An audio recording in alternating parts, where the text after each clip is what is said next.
ಓಂ ಅಘೋರೇಶ್ವರಾಯ ನಮಃ.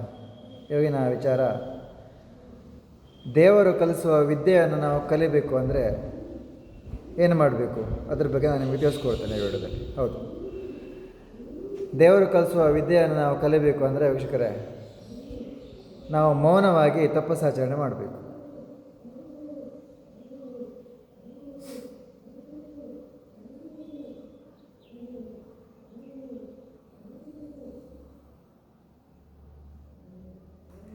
ನಾವು ಹಣ್ಣು ನೀರಲ್ಲೇ ನಮ್ಮ ದೇಹವನ್ನು ಪೋಷಣೆ ಮಾಡಿಕೊಳ್ಳುತ್ತಾ ಮೌನವಾಗಿ ನಾವು ದೇವರ ನಾಮ ತಪಸ್ಸಾಚರಣೆ ಮಾಡಿದರೆ, ಯಾರ ಹತ್ರನೂ ಮಾತಾಡದೆ ಮೌನವಾಗಿ ಸರಿಯಾದ ಕ್ರಮದಲ್ಲಿ ನಾವು ದೇವರ ನಾಮವನ್ನು ತಪಸ್ಸಾಚರಣೆ ಮಾಡಿದರೆ, ನಾವು ಇಲ್ಲಿ ಪ್ರತಿಯೊಂದು ದೇವರು ಕಲಿಸೋ ವಿದ್ಯೆಗಳನ್ನು ಕಲಿಬೋದು. ಪ್ರತಿಯೊಂದು ವಿದ್ಯೆಗಳನ್ನು ನಮ್ಗೆ ಹೇಳ್ಕೊಡ್ತಾರೆ. ಯಾವುದನ್ನು ಹೇಗೆ ಮಾಡಬೇಕು, ದೇವರ ಪೂಜೆಯನ್ನು ಹೇಗೆ ಮಾಡಬೇಕು, ದೇವರಿಂದ ಆಶೀರ್ವಾದನ ಹೇಗೆ ತಗೋಬೇಕು, ಪ್ರತಿಯೊಂದನ್ನು ನಮಗೆ ದೇವರು ಕಲಿಸ್ಕೊಡ್ತಾ ಹೋಗ್ತಾರೆ ವೀಕ್ಷಕರೇ.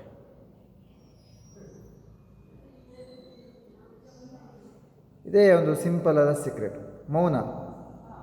ಮೌನವಾಗಿ ನಾವು ತಪಸ್ಸಾಚರಣೆ ಮಾಡ್ತಾ ಇರಬೇಕು. ಹಾಗೆ ಆದಷ್ಟು ಎಲ್ಲ ದೇವರುಗಳನ್ನು ನೋಡ್ಕೊಳ್ತಾ ಸಂಚಾರಗಳನ್ನು ಮಾಡಿಕೊಡ್ತಾ ಇರಬೇಕು. ಆಗ ನಮಗೆ ದೇವರು ಹೆಚ್ಚಿನ ರೀತಿಯ ಅನುಗ್ರಹ ಕೊಡುವುದರ ಜೊತೆ ಆಶೀರ್ವಾದ ಕೂಡ ಕೊಡ್ತಾ ಹೋಗ್ತಾರೆ. ಈಗ ಉದಾಹರಣೆಗೆ, ನಾನೆಲ್ಲ ತುಂಬ ವಿದ್ಯೆಗಳನ್ನು ಕಲಿತಿದ್ದೇನೆ ವೀಕ್ಷಕರೇ. ನಾವು ಅದನ್ನೆಲ್ಲ ನಿಮಗೆ ಹೇಳೋಕ್ಕಾಗಲ್ಲ, ಯಾಕಂದರೆ ಕೆಲವೊಂದನ್ನು ನಾವು ಗ್ರಹಿಸಬೇಕಷ್ಟೆ. ಗೊತ್ತಾಯ್ತಾ? ಕೆಲವೊಂದನ್ನು ನಾವು ಗ್ರಹಿಸ್ತಾ ಹೋದರೆ ಸ್ವರ್ಗಲೋಕ ಎಲ್ಲ ಇಲ್ಲೇ ಇದೆ ವೀಕ್ಷಕರೇ. ಗೊತ್ತಾಯ್ತಾ? ನಾವು ಸ್ವರ್ಗಲೋಕನ ಮತ್ತು ಹುಡುಕ್ಬೇಕಂತ ಇಲ್ಲ, ನಾವು ಕುತ್ಕೊಂಡಲ್ಲೇ ಎಲ್ಲ ನಾವು ತಿಳ್ಕೊಬೋದು. ಕುತ್ಕೊಂಡಲ್ಲೇ ನಾವೆಲ್ಲ ಪ್ರಕೃತಿಯ ಆನಂದವನ್ನು ಸವಿಬೋದು ವೀಕ್ಷಕರೇ. ಹೀಗೆ ಕಣ್ಣು ಮುಚ್ಚಿಕೊಂಡು ನಾವು ಒಂದು ದೇವರ ನಾಮವನ್ನು ತಪಸ್ಸಾಚರಣೆ ಮಾಡ್ತಾಯಿದ್ರೆ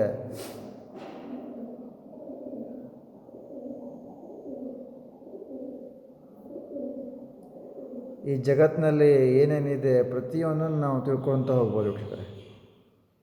ಪ್ರತಿಯೊಂದೂ ತುಂಬ ಸುಲಭವಾಗಿ. ಆದರೆ ಮೌನ ತುಂಬ ಮುಖ್ಯ. ಉದಾಹರಣೆ ಕೊಡ್ತೇನೆ. ಈಗ ಕೆಲವರು ಕಾಲ್ ಮಾಡಿಬಿಡ್ತೀರಾ, ವಾಟ್ಸಪ್ ಮಾಡಿಬಿಡ್ತೀರಾ, ನಾನೆಲ್ಲಿ ರಿಪ್ಲೈ ಕೊಡ್ತೀನಿ? ನಿಮ್ಗೆ ಅನಿಸ್ಬೋದಲ್ವ, ರಿಪ್ಲೈನ ಕೊಡಲ್ಲ, ಕಾಲ್ ರಿಸೀವ್ ಮಾಡಲ್ಲ ಅಂತ.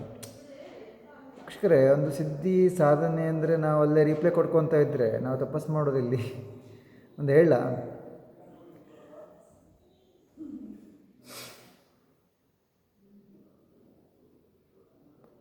ತಪಸ್ಸಾಚರಣೆ ಮಾಡ್ತಾ ಕುತ್ಕೊಳ್ಳೋದ್ರಲ್ಲಿರುವಂಥ ನೆಮ್ಮದಿ ಮತ್ತು ಬೇರೆ ಯಾವುದರಲ್ಲೂ ಇಲ್ಲ ವೀಕ್ಷಕರೇ. ಅದಾಯ್ತಾ?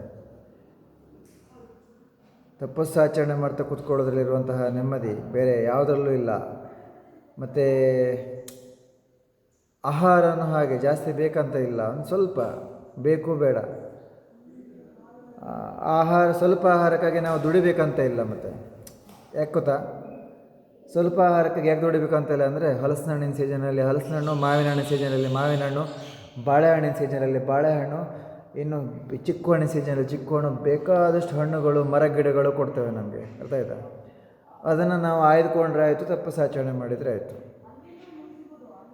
ನಾನೆಲ್ಲ ತಪಸ್ಸಾಚರಣೆ ಮಾಡುವಾಗ ಹಾಗೆ ದಿನಕ್ಕೆ ಒಂದೇ ಬಾಳೆಹಣ್ಣು ತಿಂದ್ಕೊಂಡು ನಾನು ತಪಸ್ಸಾಚರಣೆ ಮಾಡ್ತೇನೆ. ಇವಾಗಲೂ ಸಹ ಹಾಗೆ. ನಾನು ಬಾಳೆಹಣ್ಣು ತಂದಿದ್ದೆಲ್ಲ ಹಾಗೇ ಇದೆ ಬ್ಯಾಗೊಳಗೆ, ಇನ್ನೂ ತಿಂದಿಲ್ಲ. ಅರ್ಥ ಆಯ್ತಾ? ಬೆಳಗ್ಗೆ 1-2 ಅಷ್ಟೇ ತೊಗೊಂಡಿದ್ದೇನೆ. ಆಮೇಲೆ ದೇವರ ದರ್ಶನ, ದೇವರ ಶಕ್ತಿಯನ್ನು ಸಿದ್ಧಿ ಮಾಡ್ಕೊತಾ ಇದ್ದೇನೆ. ತಪಸ್ಸಾಚರಣೆ